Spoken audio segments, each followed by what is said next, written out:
And now, it's time for a Star Trek story.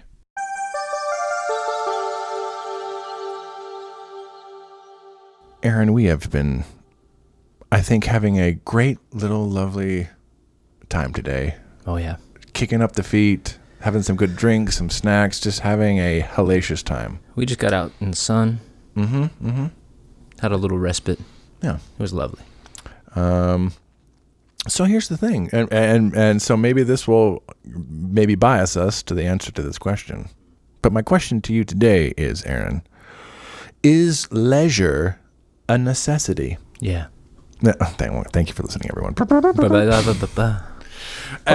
Okay, yeah. Quick yes. Absolutely a necessity. Yeah. Yeah. But as we talked about in our little conversation, wish y'all could have been there. It was great. Great content. Yeah, outside. Yeah. FOMO. We talked about the need for balance, right? Too much leisure, bad thing. But not a bad thing in of itself. No, a little bit is okay. A little bit is okay, even a necessity. We'll see if today's episode illuminates any of this for us, because we, of course, are watching Star Trek here on Star Trek Stories.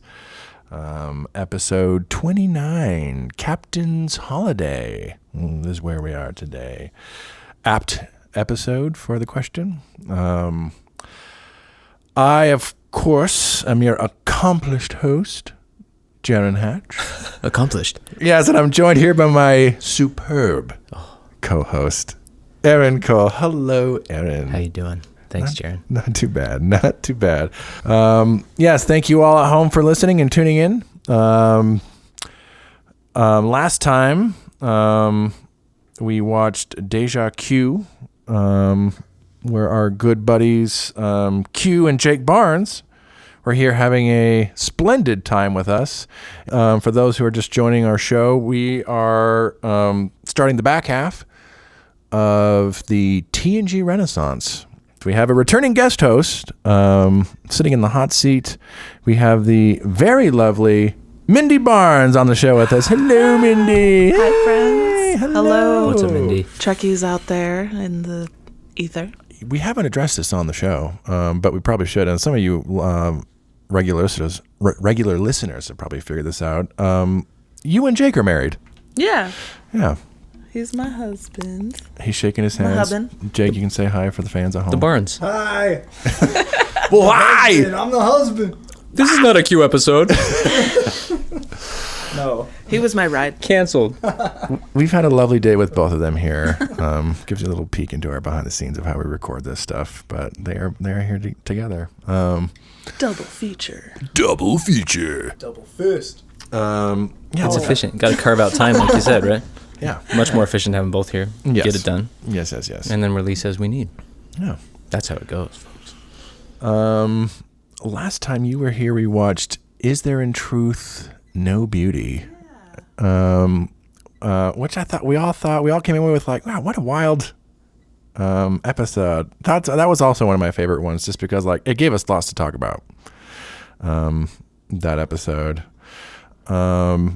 But that was a classic Trek episode, Mindy, and I know while you enjoy lots of different Star Trek, I'm pretty sure Next Generation is your jam. Yes. Yeah. The last episode I watched, I had never seen before. The Next Gen, I've probably seen this because it's my favorite. You've seen them all? This one, yes? I think I missed a few in the first season because Jake was kind of like, just kind of skip the first season. You'll be fine. Like, just, we watched a couple of, like, quintessential ones for character development and all that, but we pretty much skipped the first and second season, but I did go back and watch them later on. Okay. So I think I have seen them all. So you have seen them Maybe all. a couple that I've missed, but overall, yes. From season 3 on, absolutely. Yeah.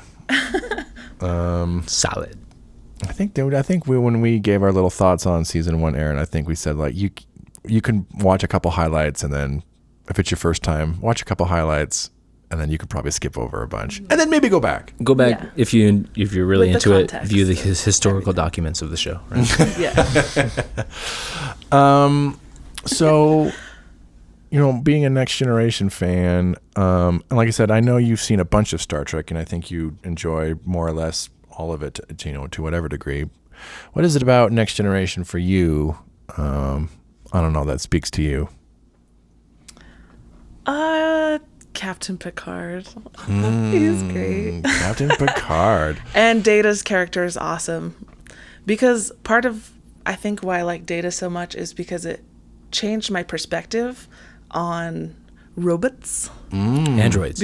Androids. Sorry. Excuse me. We used to have conversations back in the old house about how much you didn't like it just AI. is kind of scary. I don't trust it.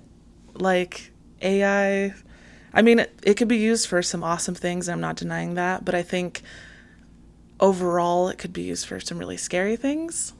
But knowing Data's character, it kind of helped me open up to the thought of the idea of that in the future and being more okay with it. Even though I don't think that the AIs they're creating are half as good as Data. Half as good as Data. Oh, not even close. Not even close. But maybe in the future, who knows? Yeah. I mean, that's just what the public is working with. You know what I mean? It's if that's what we get, imagine what the CIA has or right. That's just what they're has. showing us. Yeah. And I've heard that anything that they show us, they're about 30 years ahead of that. At least. Yeah. I worry about the future of the arts with using AI because people can get lazy and just have robots make music, make art, make everything, and it's taking the soul out of that thing and making it harder for artists to be successful when people are just buying into robot-made music and shit. Some of this conversation about art, though, this is great because it goes right into kind of what we're talking about, and especially where you're coming from, Mindy, with this concern of AI having a negative impact on human artistic expression, some other things like that, and like the potential pitfalls that are there. And while art isn't exactly leisure, it is to some degree tied in with leisure, So, and if there's a real concern there, I'm wondering, do you feel like leisure is a necessity? I feel like leisure is a necessity at some point because without it, you'd probably lose your shit. Just to keep you sane. It is a necessity. Yeah. I think people lose their shit with just a week a year of PTO. I mean, I think as a human species, we actually need more than that just to, more than just the weekend and more than a week PTO per year. Jesus Christ. It's not how humans were meant to live, I feel like. And so, but if that's all you get, I mean, it's absolutely necessary to keep us going. Yeah. All work and no play makes Jack A very dull boy. a very dull boy. Oh, no. It's gone to that point. Yeah. It's gone really bad. That's Facts. Facts. Man, there is like, oh God, there's something to be said for like feeling valued in your work, though. You know what I mean? Sure. Like having a job that could probably be taken over by AI. All these people threatening that that's going to happen. It's like, oh God, please do that. Then I can go pursue something valuable that's worth my time. Right. And that's another aspect is like, if I'm not doing this backbreaking work all the time, maybe I'll have more time on my hands that I can, make more art because I'm not working just to survive. If AI takes over like the mundane things about your job, maybe it opens up for more artistic expression within humans because that's kind of an innate thing within a lot of us is to want to do that, but we don't have the time. We're still in survival mode. Yeah. And so if that opens up the time, then that could be a really cool thing. Time is everything. Some of people's best ideas come out of, there's that, I'm reminded of, there's a line from the first season of Westworld, which is a great season of television. The rest, I don't know. Where Dr. Ford, played by Anthony Hopkins, he's talking with, a spoiler alert, who is revealed to be later in the show, like a little AI replicant of himself as a little boy. and the little boy is just like, he's complaining. It's like, oh, I'm feeling bored. Anyway, they're having this kind of conversation about boredom and everything, and eventually kind of Dr. Ford has this moment where he's able to get the kid to conjure up the sound of a church bell in his head as they're kind of overlooking this area of desert and what they could do with it. And he's like, listen, do you hear its bell? And he's like, yes, I can hear it. And he's like, you see what a bored mind can conjure. Maybe that's what some of it is. It's like that leisure activity, to just have that moment where you're relaxed. You don't have to think about your survival. You don't think about this. And it can stimulate the mind and make you think about things maybe that you wouldn't necessarily think about because you're busy with all the survival business all the time. And some of that stuff can lead to some interesting stuff to make survival better and easier. Who knows? It's so important to be able to find an escape. Sure. Like a space where you just don't have to worry about anything at all. Right? You got to find a way to let go of those thoughts and just be. Yeah. Is so crucial to survival. And it's hard for a lot of people. It's hard. It can be, especially in this culture where there's a lot of workaholics because they just pushed into you so much. This idea of work. It's ingrained into you work. from a very young age. It's the opposite for me. It's too easy for me. I struggle with ambition and finding things to do. I'm working on that. That's my path. Well, like you said, need balance in all things. Yeah. Gotta find that balance. Except for lately. Gotta find that balance. Lately, I'm like a fucking freight train. I'm just like, go. Well, all right. Well, let's see if this episode gives us any insights into the necessity of leisure. So, as we said before, we are watching Captain's Holiday. This premiered April 2nd, 1990. This is the 19th episode produced for the third season, right smack in the middle. As we said before, this is the first episode in our loosey-goosey twofer, where we're looking at the show's attempts to loosen up a bit. And in particular, in this episode, we're looking at the writer's attempts to loosen Captain Picard up a bit. Patrick Stewart, I think we would all agree, has been the show's biggest highlight up to this point. I mean, Mindy, your first answer was, why do you like TNG? Captain Picard. Yeah. But there were criticisms that Captain Picard was too stiff, especially when you're comparing him to, say, William Shatner's Captain Kirk, who is much more cavalier about himself. Yeah, he was a bit one note through those first two seasons. Brilliant in his role, of course. But what he was given, it was like he didn't get to see Captain Picard when he's not on duty. Right? You didn't get to see those. Yeah. Too serious all the time. You don't get to see that humanity. He's kind of just Gene Roddenberry's little mouthpiece of the paragon of human virtue or whatever, you know. So this episode in particular specifically was their attempt to address this criticism and to loosen him up, and they decided to loosen him up by exploring some of his more swashbuckling romantic qualities. And that's the main thing we're going to be looking at here today. These are kind of some new stuff we get to look at with Captain Picard that we haven't get to see before. Totally. I feel like that does pay off in the end. Oh, yeah. Perhaps not in this episode. We'll see. We'll see. Who knows what could happen. And this was also, one other thing I think we're going to be looking at with this one is this was also... during this season, there were some attempts to kind of play a bit more with genre and what kind of they can do with Star Trek. And so I think this was also one of their attempts to like, can we do Star Trek as like an adventure romp? So those are the two things we're going to be looking at in this one. Emphasis on the romp. Romping. A little bit of an adventure romp. A trollop. Romp nope, on that's the wrong word. A trolling. Trollalling. Oh, just Patrick Stewart walking through Rise. La la la la la la la la la la la la la. Make it so. Oh, Jeebus Christ. All right. Well, for those of you who are going to be watching with us, Star Trek: The Next Generation is streaming on Paramount Plus. You can find this episode by bringing up Season 3, Episode 19, and we will be back after we watch Captain's Holiday.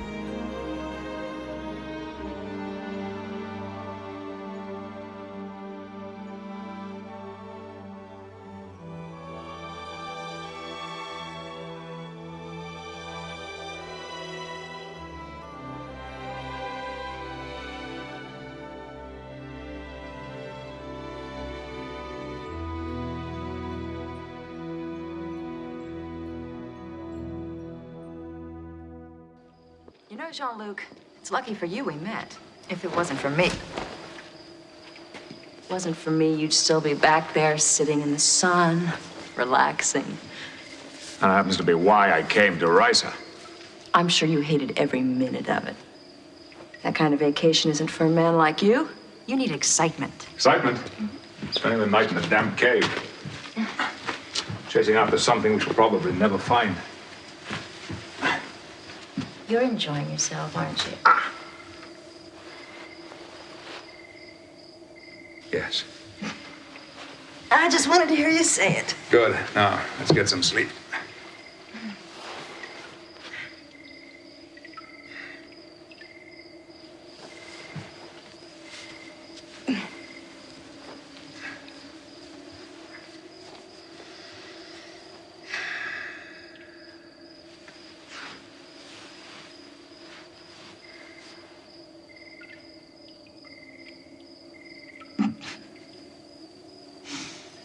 I'll never forget that look on your face when you thought I was offering you to Jaron. No, that was a simple misunderstanding.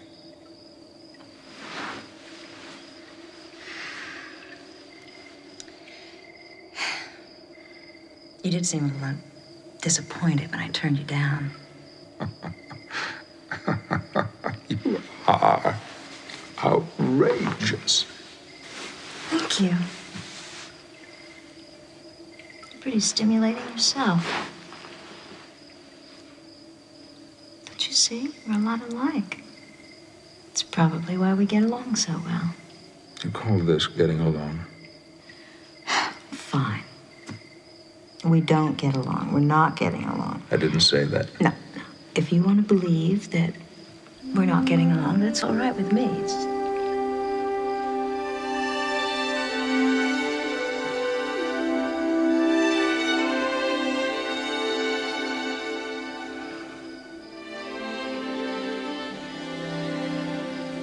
Still think I'm trouble?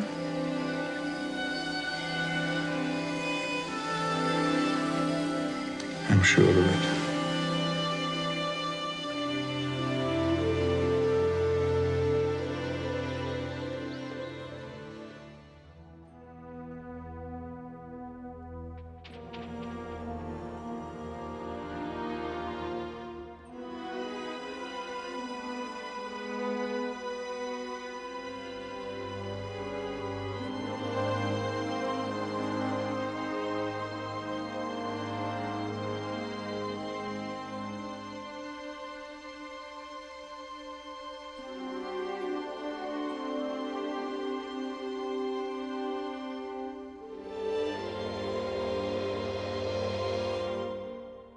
Right, we just got done watching Captain's Holiday.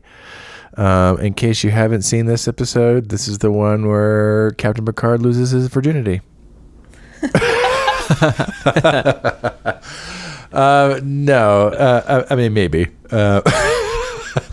So in this episode, in case you haven't seen it, didn't watch it with us. So in this episode, Captain Picard has been having a hard time. He's just been going lots of weeks, no vacation. His crew's like, take a fucking vacation. They finally get him to take one on the pleasure planet Risa, where he instantly finds himself caught up in the middle of a little adventure, like archaeological adventure, where they're trying to find some artifact from the future. There is a a femme fatale / partner.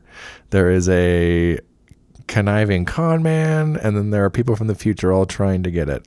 In the end, of course, Patrick Stewart as Captain Picard gets laid, saves the day, and has a great vacation. Yay! And he saves the future as well, potentially. And he also saves the future while on vacation. Only Captain Picard. That guy. Mindy, initial thoughts coming off of Captain's Holiday. This episode is really fun. I loved it. It's fun to see Captain Picard in a different environment. It takes him a little while to kind of let his layers, come out, but I think Vosh does a pretty good job in helping him relax, and they kind of bond over their love of adventure. And it's a totally different kind of adventure. Like Aaron was saying, it's definitely got a Indiana Jones vibe. For sure.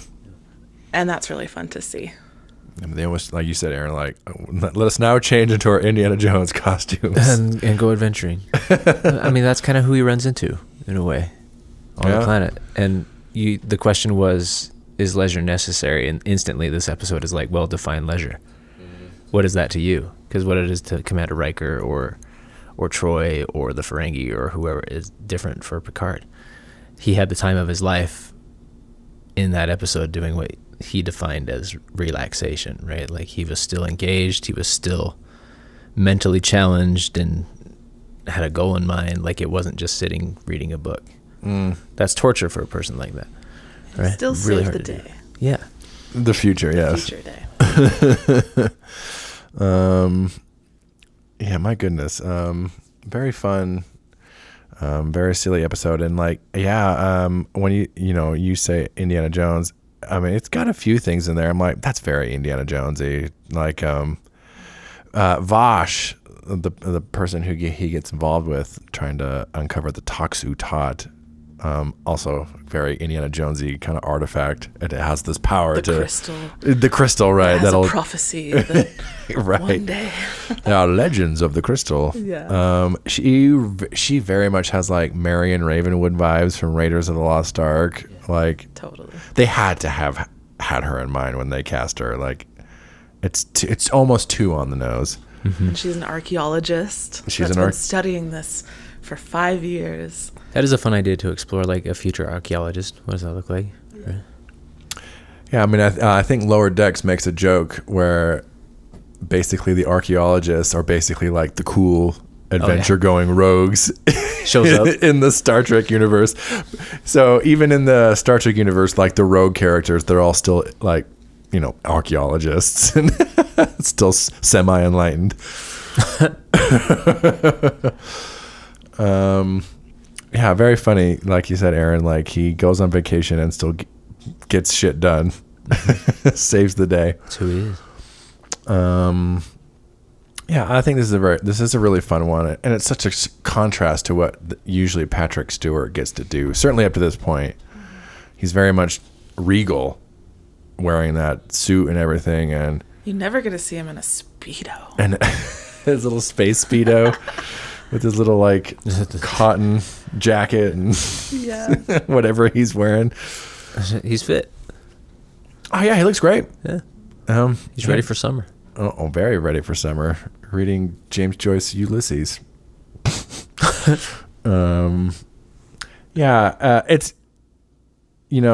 It's you can also see, I think one of the reasons why this is so fun is also you can just see Patrick Stewart having fun getting to do this kind of a thing.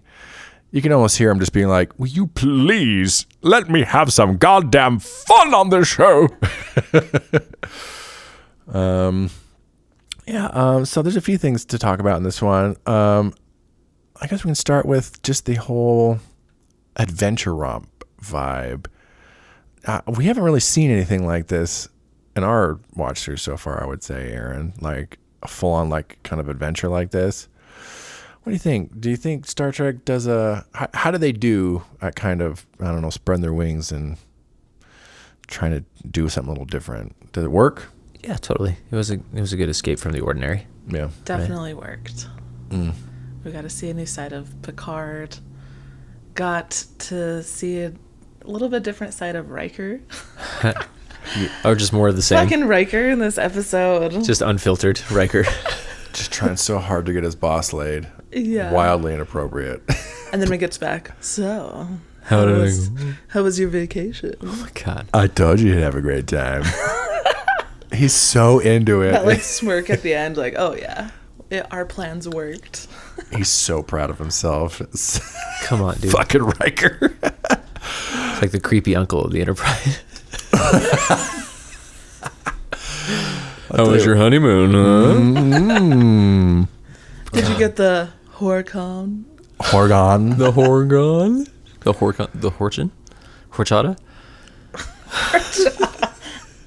What was it called? The Horgon. The Horgon. Horgon. But we were joking that a better name for it would be the Horcom. The Horcom. The That's Horcom. Right. Forgot about the Horcom. I see you have presented your Horcom. What is it? What Do you is a seek Horcom? Jamaharon? I got it at the gift shop. What's a Horcom? Yeah, and this episode also introduces the pleasure planet Risa. Not the only time it appears in the Star Trek franchise. A very positive portrayal of hedonism. Like, what do you guys think? It always tickles me that there is a planet out there that has part of their culture is if you walk around with this statue and just present it, it's like a totally like acceptable, like you signaling, hey, anyone out there just want a bone? Because I'm open. I'm done. Here we go. Amazing. Do you think we could ever have anything like this in our society? That exists right now. Kind of. There's like swingers resorts and stuff that you can go to in Mexico or wherever. But this isn't even a swingers resort. Like, It is kind of though. It's like a are you down to bone planet? well, the whole planet is. Yeah. But imagine if you could walk around, like if you're just going out to eat with friends, or you're just out at the library, and you just bring this little thing that's basically like your DTF statue. That it might as well just have a little sign that's like, wanna fuck. And it's like, it's totally okay. It's like, yeah, fuck, I do. You want to go? Is that a better society? Is that a worse society? Just a different society? It's definitely making a lot of money on tourism. Oh It's my doing God. great. Oh. Yeah, if they only had it in like special areas of like tourists. You wear a special wristband that lets you know like basically what you're into. Makes it a lot easier to find the people you're looking for, I guess. I mean, you got to think it can't be that way just like everywhere on the planet, right? That's kind of like, especially in future episodes, they essentially imply like, this is the planet, Yeah. the whole planet. Like, this is like their united philosophy is just, yeah. Welcome to Risa. Whatever is ours is yours. Just the ultimate accommodating, happy to have a good time. It's totally cool. Society. They just have totally embraced it. Sure, but is it all like tropical, like vacation planet, or do they have like cities and commerce and regular society too that has adopted that society, or is it all just like I think they imply coastal beaches? I think they imply the whole planet is it is a tropical planet. Jace. Like the whole planet is essentially is beaches and blah blah blah and jungle and Vegas is kind of like that. They're like the adult playground. You may not be carrying around a statue, but there are different the different things mechanisms to communicate that. You know, Risa Yeah, though right. almost feels much more. There's a kind of raunchiness to Vegas. Not always, not necessarily. There's a kind of, I don't know. There's almost something like, at least in their minds, on Risa, holistic about the whole thing. I don't know, it feels a little different. Like, it's totally cool. Do you just want to go have sex rather than like, hey baby? And it feels like when that woman approaches Captain Picard, she seems just like happy to like enjoy pleasure with him, and that it's like a very wholesome, fulfilling experience. Is how she comes across, at least to me. I don't know. Doesn't what do you have guys that stigma attached on that planet. They're probably raised a lot differently, and so there's no weird stigma about that. I mean, it exists now. Again, like it kind of goes back to, you know how Star Trek it's the same conflicts we see today, just on a planetary and intergalactic scales, right? Like, and that the same would exist in that society for the other side too, the pleasure and creation and all the positives. So in Star Trek society, yes, I think a planet like Risa could absolutely exist. Do you think? Yeah, it's very interesting because usually when you see like hedonism in, I don't know, shows and science fiction, there's almost always a negative bent to it. Here, though, they seem to be like it's totally cool. Like, and they've built their whole society around it. Very interesting. It's like, you know, we were talking earlier about you can take anything too far, but it's like, and sure, you can take hedonism too far, but it's interesting to also, it's like, could you literally structure a positive society around hedonism? Interesting to think about.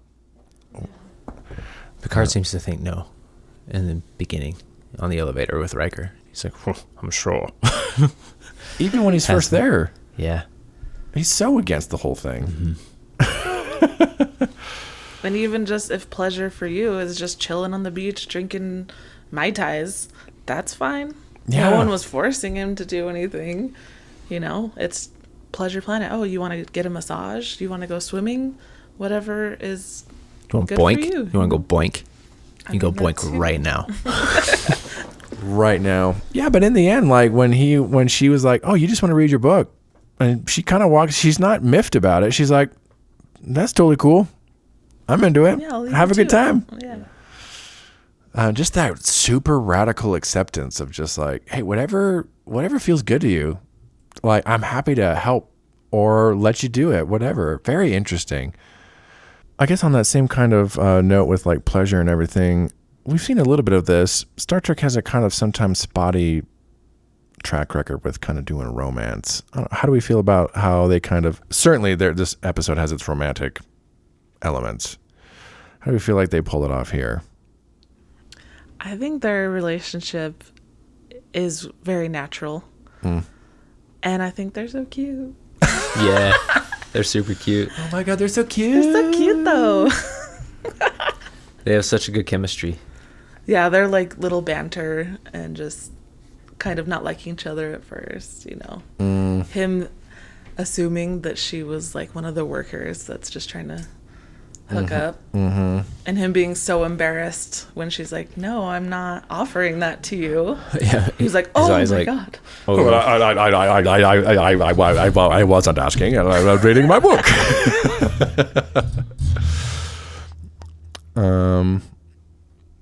Yeah, you know what's kind of nice is, you know, last time we had you on, Mindy, there were, I don't know if that wasn't a romantic episode, but like in that episode, Is There in Truth No Beauty? You know, Kirk and everyone was trying to make moves on this woman, and which we certainly talked about. What's nice about this is they feel very equal. It doesn't feel like Picard is, you know, in some position just like trying to woo this woman. They feel very matched, evenly matched, and they keep each other on their toes. Yeah, he's not trying to woo her at all. He just gets approached by these future security guards, and he finds out that he's part of this prophecy to discover a crystal, and he has to go on a journey with Vosh, and that's initially why they're even interacting. He wasn't trying to just hook up with her. It just happened naturally of like, wow, this, you know, this lady's very interesting, and she's quite my type. who knew? I don't know She's what I'm trouble for sure. From the moment I met you, I knew you were going to be trouble. It is fun though, because you get to see him.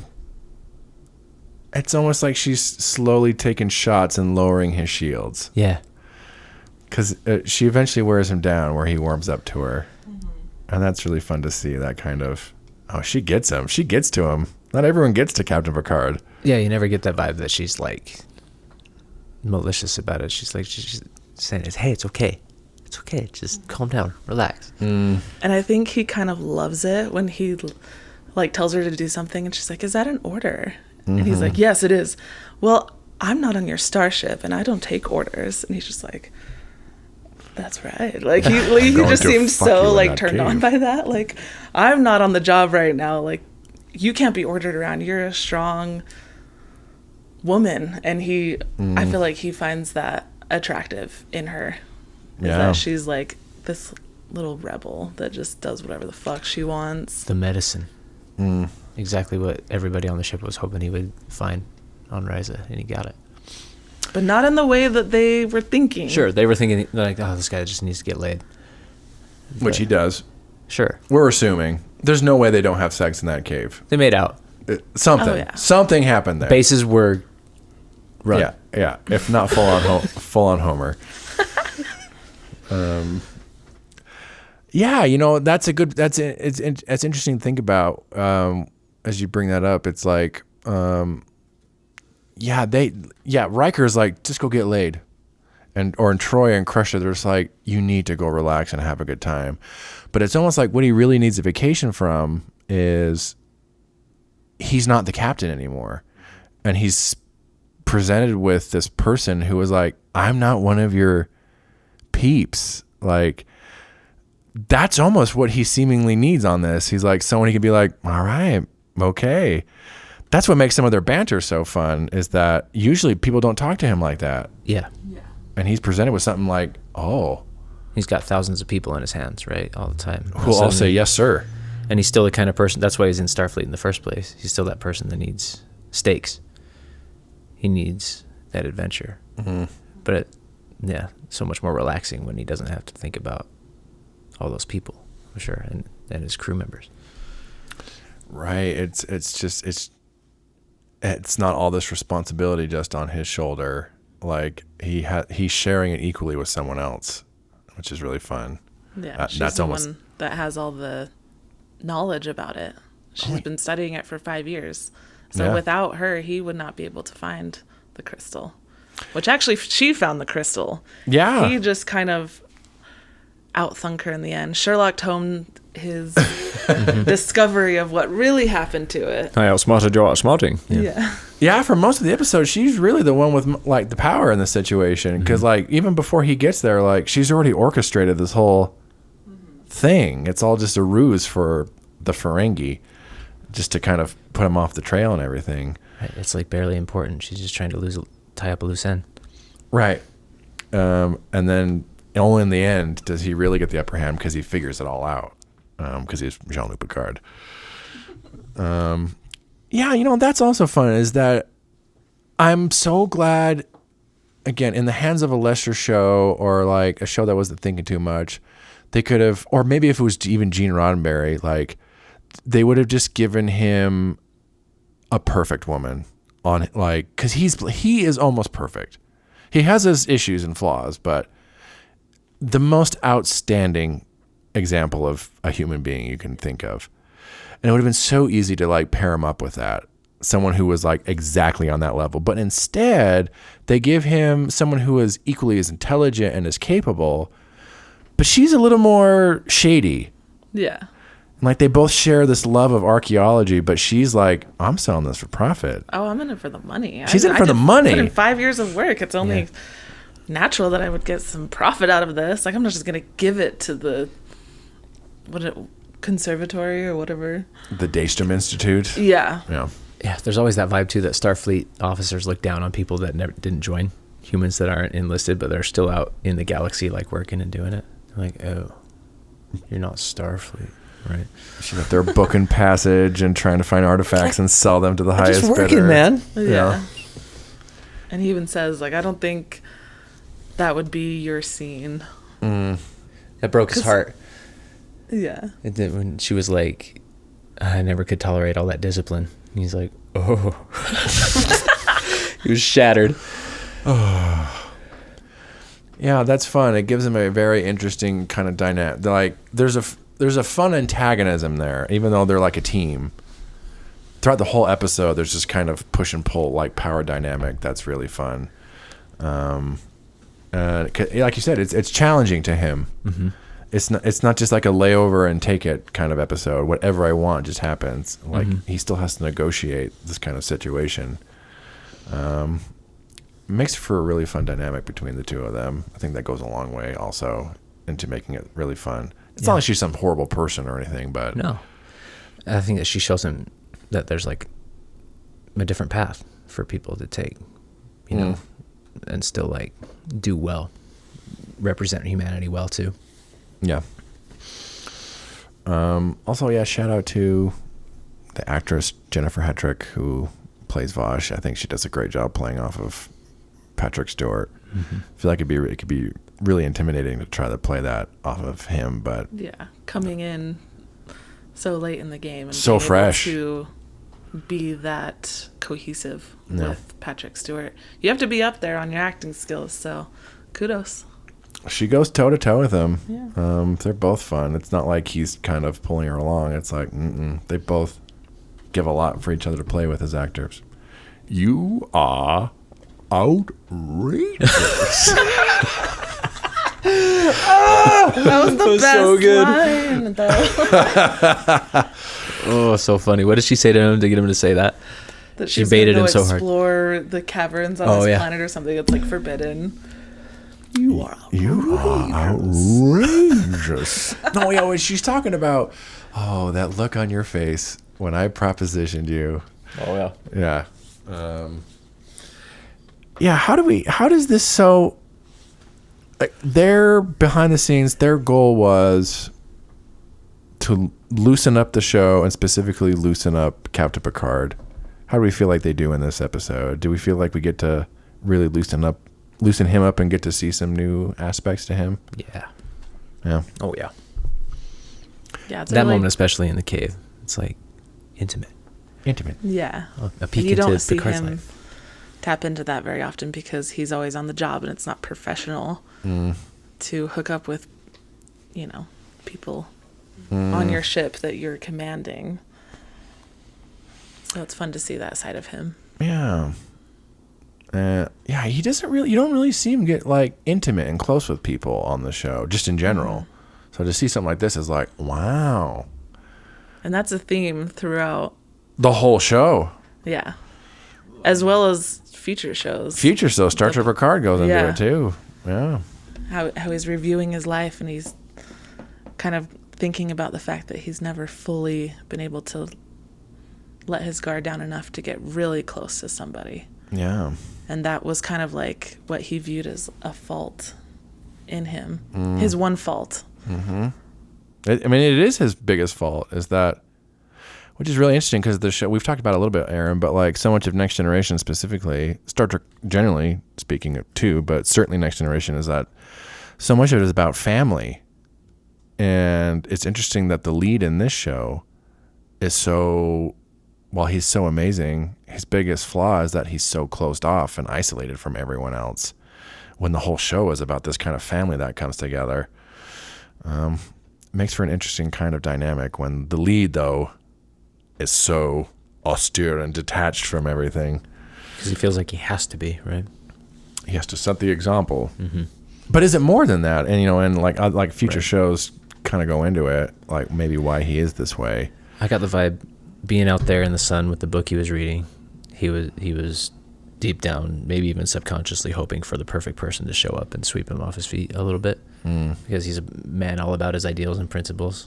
So if there's going to be a romance, it's going to be a by the book classical romance, right? For Captain Picard. That's exactly what he gets. It's I can't see him just going off with some worker there. Yeah. That's Floozy. very not Picard-esque. So it would have to be a Vosh type character that go on this crazy adventure together, and how romantic in a subterranean cave that they're it's just fun. Men are the romantics, I gotta say, so often. Yeah. I feel like, not to get all gender specific, but generally, Secretly, the men are the romantic ones. yeah, the soppy ones. He admits to having a good time, and he seems to be like super pumped that when all this starts to happen, and he sees that, like, wait a minute, I'm caught up in the middle of something. He starts to get pretty jazzed up about it. Like, yes. Even then, though, it is really interesting how much it takes to break down his little barriers to him to open up. It's like, because in the end, he doesn't have the kind of vacation they were expecting him to have. And it is interesting. It's like he even when he's on vacation, he still has to go on this grand classical adventure.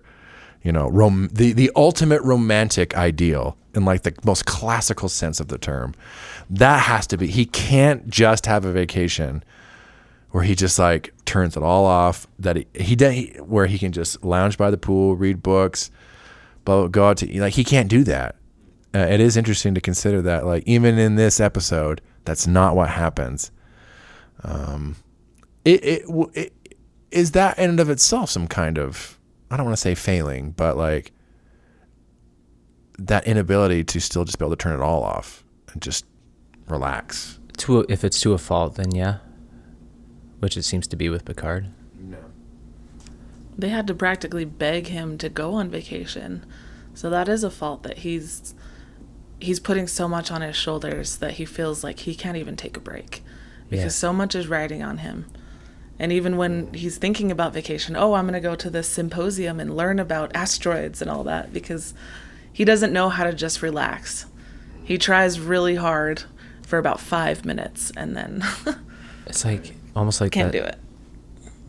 Toxic positivity comes to mind, but I don't think that's quite right. But when you can have the best intentions about like being better, about learning more and being a better human and like always achieving, but like at a certain point that becomes obsessive or like maladaptive, you know, and then other people around you like you need to take a break. This isn't healthy for you anymore. It was obviously a problem because he was getting a little cranky. Yeah. In the beginning, and even the doctor was like, don't make me order you to take a vacation. Mm-hmm. Damn it. Damn it. Just relax. Yeah, very interesting. It's like Picard's, he holds himself to a very high ideal, which is, laudable. You can't fault the guy too much. If your fault is that you're too perfect, oh no. But it's like, but still it's like, it's interesting because like it's affecting his performance. He's rubbing it up against everyone on the ship at this point. And it's like, dude, you got to chill the fuck out.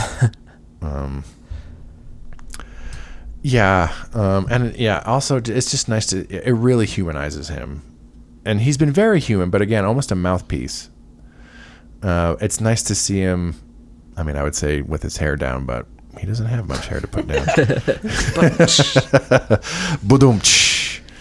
I think I could grow it out. What do you think, Will? What do you think? Too much? Could you imagine just still bald on top, but just that long? Yes. One season. Oh. He just tries it. That vacation, like that one trip to Ryza just completely sends him on a spiral. He's just in his quarters, just, what the fuck do you want, number one? Not only is it long, but it's in like braids. Just hasn't left his room for days. Oh man. This is why we don't send him on vacation. I got it now. Oh wow, he took it the other way. This is all your fault, number one. I'm questioning everything. I don't know who I am. Shatters his reality. I'm playing the bongos, for God's sake.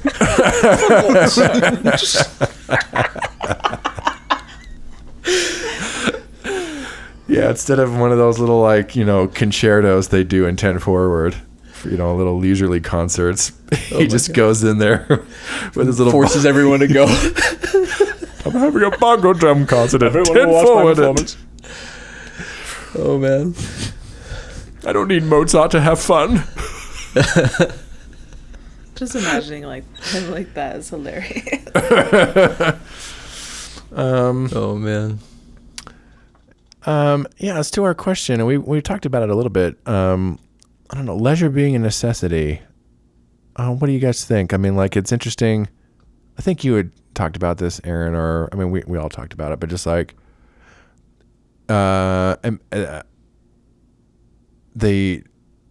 it's easy to think, or what am I trying to say here? It's like leisure can be broader than we think it is. Yeah.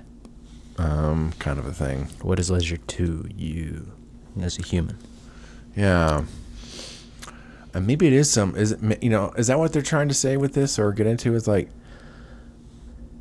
can you still go on a journey of personal exploration during leisure time? Yeah, totally. Yeah. That's the time. Preferred. There's lots of ways to learn about yourself, but yeah. When you have a moment and you happen to be in maybe a beautiful place like Ryza, that's a great time to learn about yourself and the things you actually want. Yeah, step back from your duties and just think about who you are without all of that. Who am I outside of being a captain? He still loves the adventure and still loves, being actively involved in stuff. He can't just relax. That's not really his personality. But he is still enjoying his leisure of not being a captain, not having to order people around and make all the decisions. I think there's just different personality types, you know? There's leaders, there's people who like to help other people, there's rebels, there's questioners, you know, like different strokes, I guess is what I'm trying to say. It's also interesting just to really see just how much of a romantic figure he becomes when he goes on vacation. And it's almost like, is he like some closeted, super romantic figure? Like, Yeah. Come on, he Casanova. he reads Shakespeare, he sits and drinks his tea, he's very well spoken, like he's such a romantic. He really is. It's like he's suppressing all that hardcore, but it's still peeking through. Which is just great screen acting. Yeah. Well, thank you so much for coming on, Mindy. Thank you for having me back. Yeah. Thank you, Mindy. Thank you very much. I feel cool that you invited me back. I must have done something right in the first time, right? It was halfway It decent. wasn't too terrible. It's just been awesome. Well, thank you. Thank Sam. you as always. Such a gentleman. Such a gentleman. Thank you, Mindy. All right. Well, thanks for listening, everyone. Next week, we're going to be watching the second episode in our little loosey-goosey twofer. We are going to be watching this fucking title. We're going to be watching Menage a Troy. Oh, God. This episode. Menage a Troy. Yes, they went there. Oh, my God. So, yeah, this episode was their attempt to do a kind of an adventure romp to have some fun with the show. This next episode we're going to watch is them just full on just trying to do a comedy. But, you know, there'll be a couple things to see in this, you know, because so much of the theme of this chunk of the show is recontextualization. So we're going to have a couple of elements we've seen previously coming back in this episode. We'll get to see the Ferengi again. We did get to see the one Ferengi in this episode, but the Ferengi are a bit more of a presence in the next one. So we'll kind of get to see how the show at this point has recontextualized what originally was supposed to be the big bads. Also, Troy's mom, who is mentioned in this episode, it's what pushes Picard to go on vacation. Troy's mom, Loxana, is in this episode. And we'll get to see how they handle her return to the show.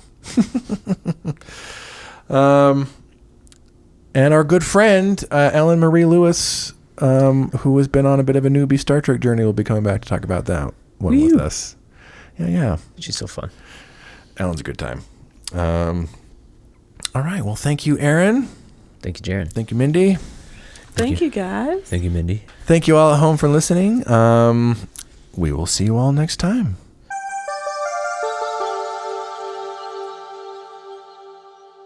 Thanks for listening.